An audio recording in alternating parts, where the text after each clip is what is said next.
Only in the Philippines. Dito lang po sa Pilipinas, ng presidente pa ang nagpapakalat ng fake news.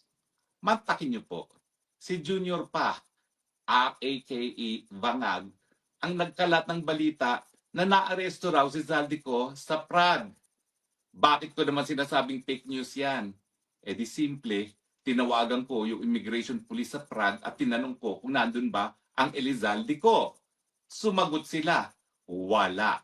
Kaya kumpirmado po, hindi na aresto si Zaldico sa Prague.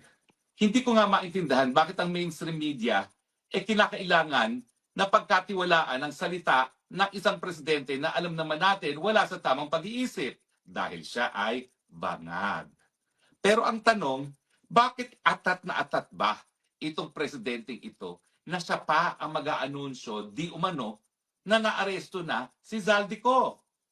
Ang kanyang pag-aanunsyo pa nga para bagang may kinalaman ng administrasyon niya sa pag-aresto kay Zaldico. Yung pala, dahil lamang sa illegal entry sa Czech Republic, dahil wala na nga siyang valid na passport dahil na-revoke na ng Sandigan Bayan ang kanyang passport.